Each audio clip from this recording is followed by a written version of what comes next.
The introduction. When I was a lot younger, I did Italian classes, and I gave up after 2.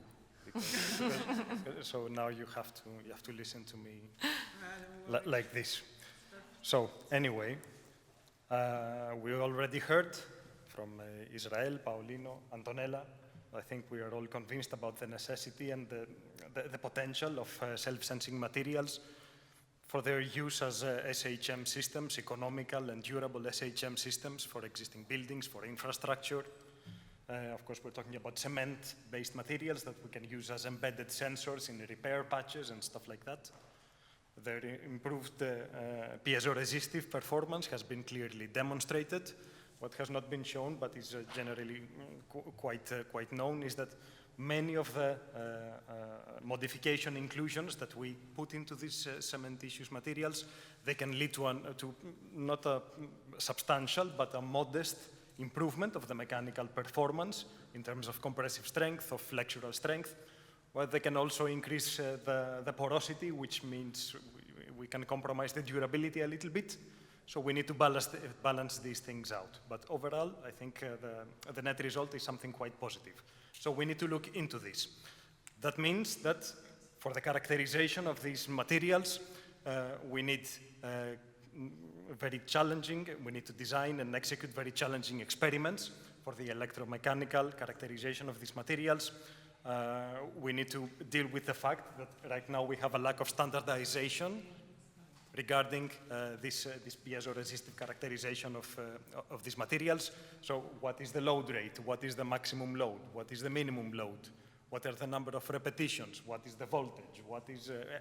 We do not have any sort of standardizations, which is a problem. So we need to do a lot of experiments.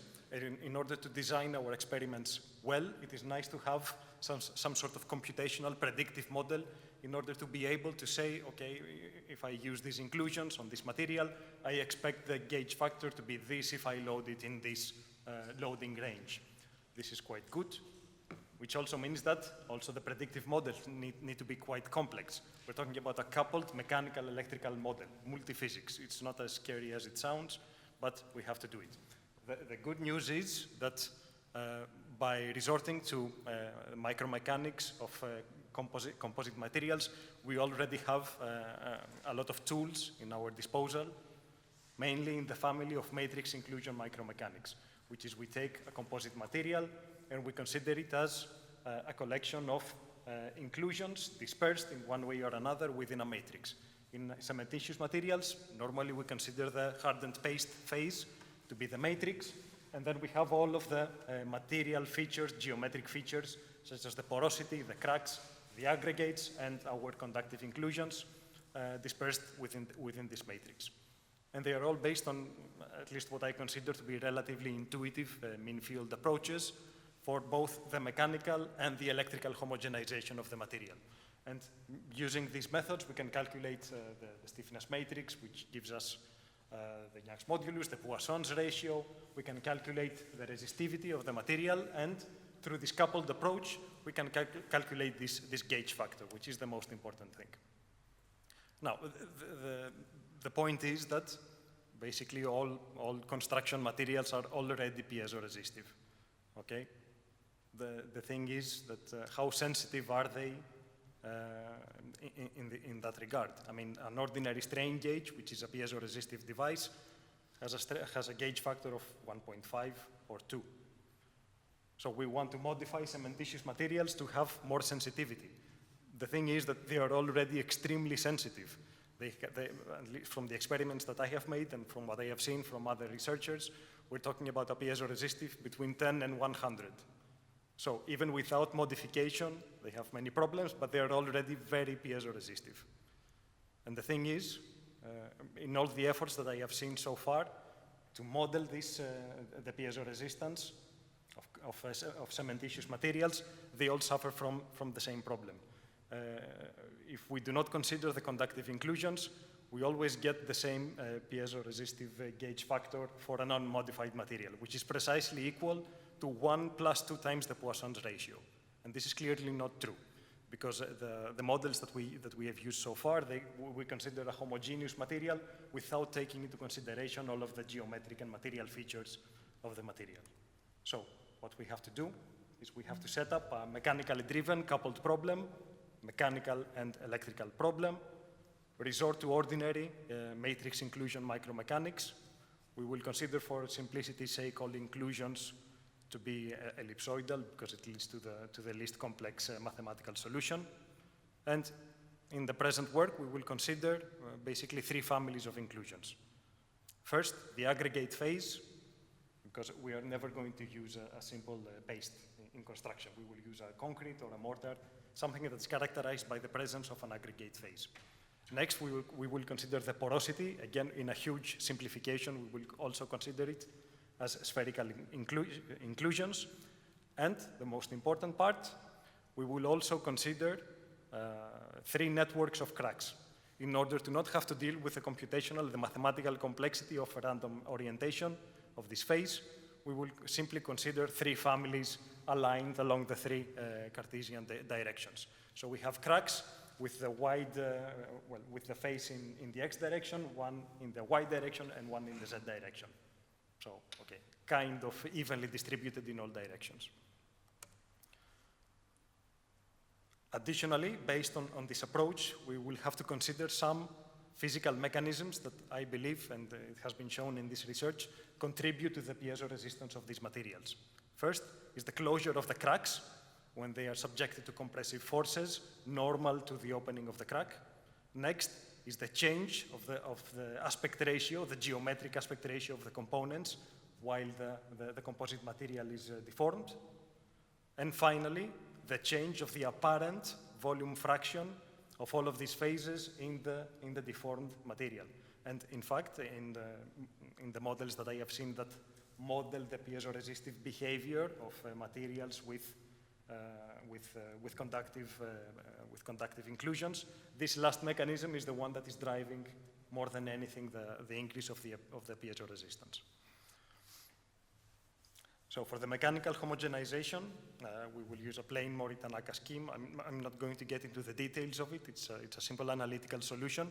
But very importantly, the main parameters that enter into these calculations are dependent not on the size of the inclusions, but rather on their aspect ratio. So we need to take that into account later on and think about it when we measure the gauge factor. So the stiffness itself of the material changes as it is deforming. It is a non-linear effect. And for the electrical homogenization, we will use the same scheme, but let's say in its non-linear iteration, where, as you can see in the final equation, we have the resistivity of the material on both sides of the equation. So we have to solve this problem in an iterative fashion. But again, the contribution of the resistivity of all of the components, of all of the inclusions, is dependent on their aspect ratio. So again, this is the coupling part of the model. When we deform this material, when we apply a stress, the inclusions are deformed. So also their contribution to the resistivity of the composite material is changing along.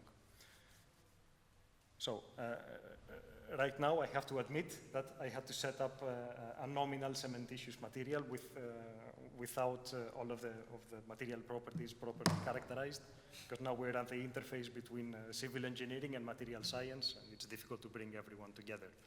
But I think it's quite representative of a hardened paste phase serving as the matrix,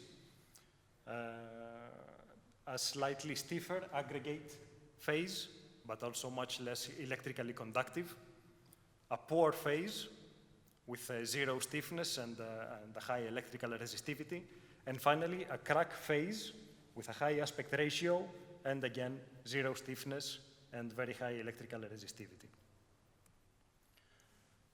Regarding the loading parameters and some additional material parameters for this model, we will consider a given compressive strength. And why do we have to consider the compressive strength?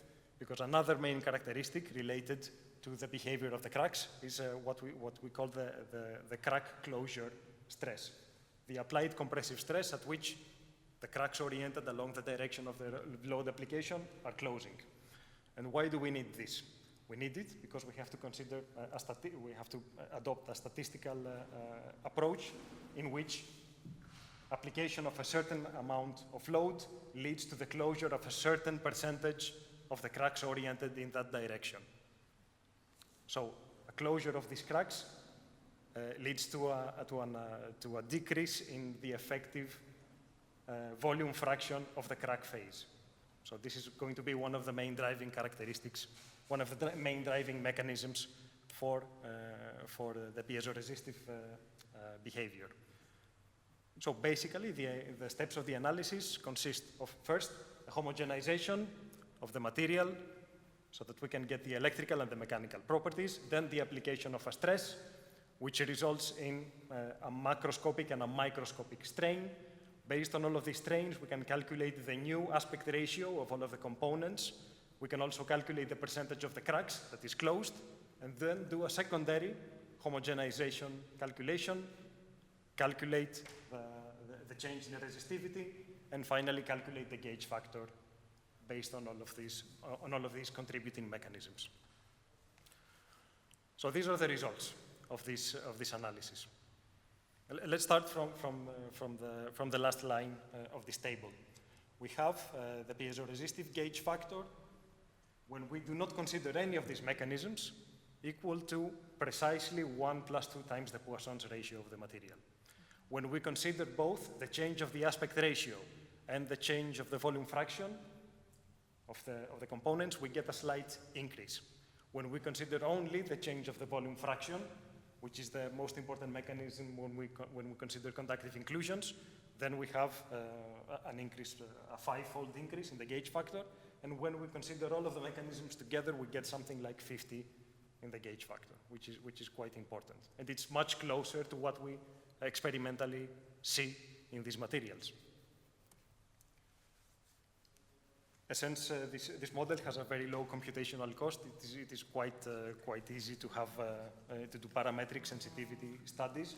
So on the one hand, we can get let's say a nice estimation of how these parameters work. But the bad news is that it appears to be quite sensitive to a lot of parameters. The most important, of course, being the magnitude of the crack closure stress. The smaller the stress, at least in the loading ranges that we usually test these materials, the gauge factor can increase quite a bit. On the other hand, if we increase the stiffness of the aggregate or of the mortar phase, we also get an increase in the gauge factor because we have let's say a more concentrated strain in the cracks.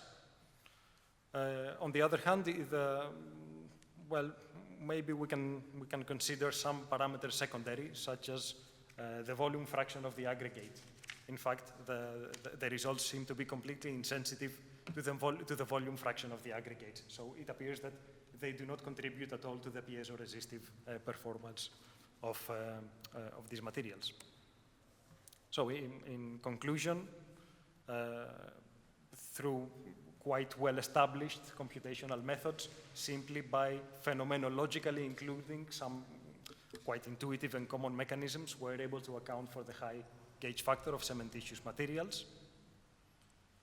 And the bad news is that we have discovered plenty of parameters that we need to characterize in order to do our job. Now, starting from this point, as this is quite a preliminary calculation, I see many avenues for going forward. In the same context, for example, I think it is quite important to include a random orientation of all of the inclusions, more specifically of the cracks, which will also necessitate taking into account the realignment of the inclusions under strain. Okay? The other refinements of the model at this stage, I would say that they require a different computational context, maybe finite elements, for the analysis of the representative volume element. But anyway, I think the most important thing right now, tangentially related to what we're talking about, is the need to have some sort of standardization of these tests. Because right now, there does not appear to be any agreement. And to go forward, seeing that we have to characterize a lot of parameters, we need to someday agree on something. So that's all I have for you. And, thank you. Thank you very much. Any